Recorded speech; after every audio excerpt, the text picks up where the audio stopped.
The history of paired exchange started in 1991.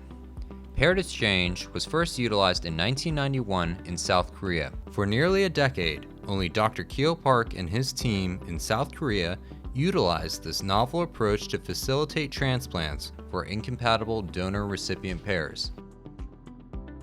In 1999, the first KPD transplants were performed in Europe, followed in 2000 by the first KPD transplants in the United States. Dr. Park was the lead physician in what was then known as kidney swaps. The swaps he facilitated would now be called loops. Let's break this original process down. The first donor, Todd, is not compatible with his wife, Colette. And the second donor, Laura, is not compatible with her brother, Terrence. However, Todd is compatible with Terrence, and Laura is compatible with Colette.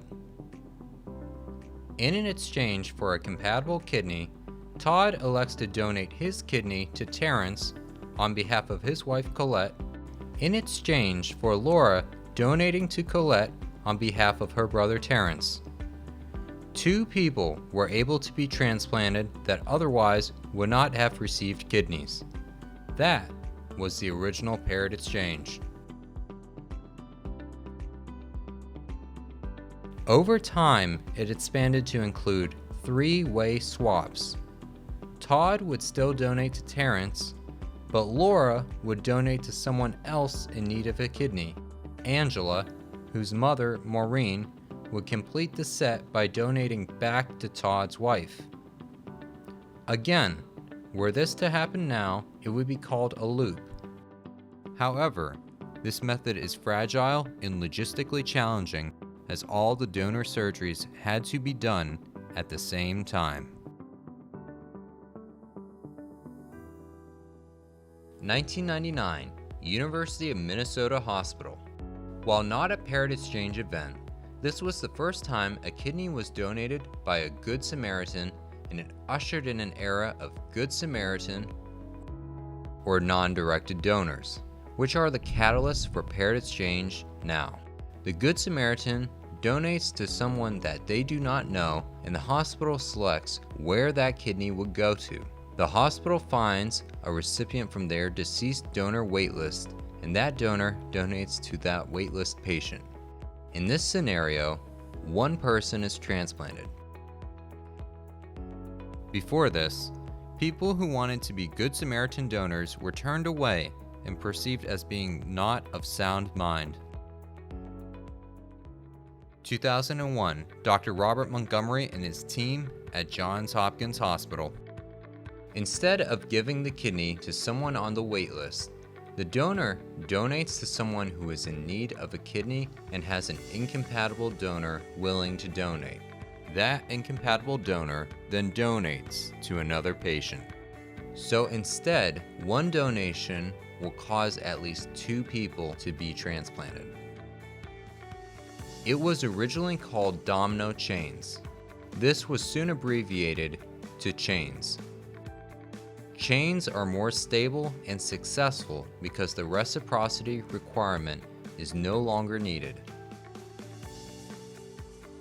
In a chain, the non-directed donor can give to any recipient in the pool, and then that recipient's paired donor does not need to reciprocate to the original donor's incompatible patient and can instead extend the chain.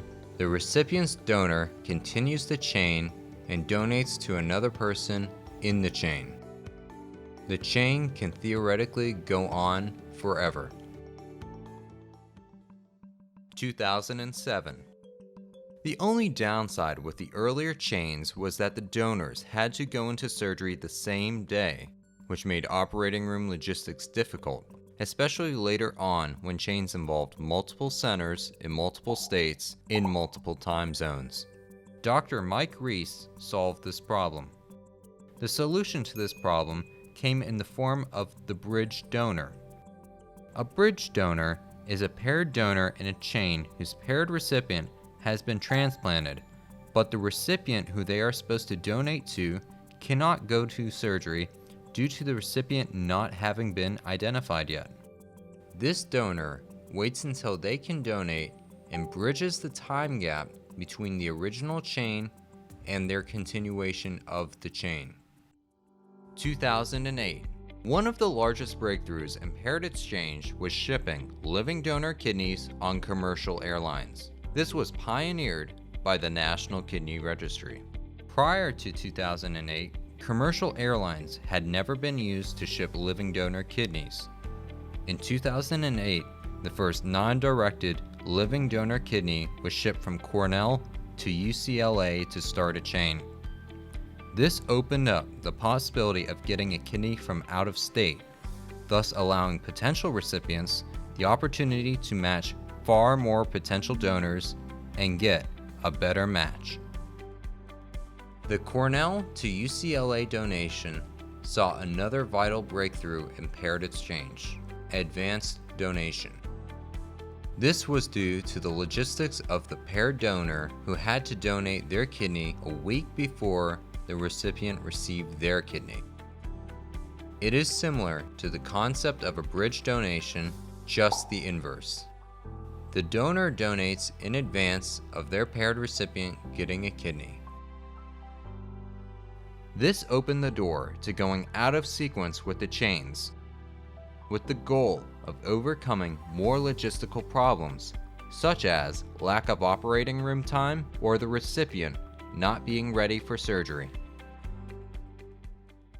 2014, the Voucher Program.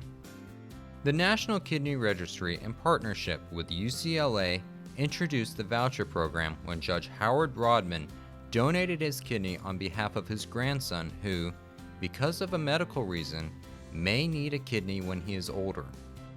The grandson did not need a kidney at the time of Judge Broadman's donation, but the grandfather was in his early 60s and knew that many, though not all, kidney transplant programs start to disqualify donors between the age of 65 to 75. The judge's act of donation secured his grandson a voucher for prioritization for a living donor kidney through the National Kidney Registry if the young boy were to ever need one in the future. This gave people the peace of mind to start chains as non-directed or voucher donors while also providing for their loved ones in the future.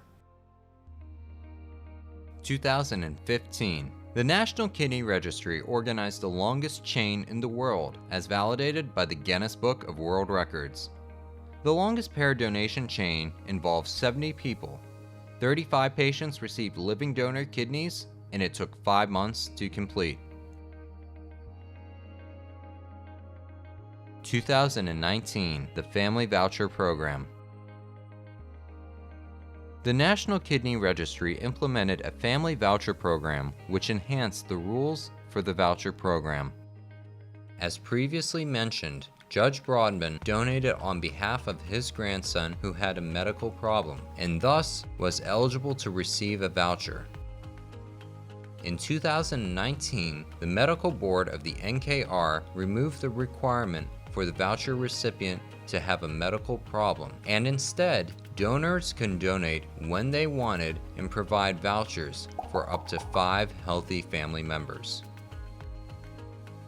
2020 and beyond. A better match and a kidney for life. Another massive benefit of paired exchange is that most patients that have a compatible donor can enter into an NKR swap and be matched relatively quickly, receive a better match, and an opportunity to safely lower immunosuppression.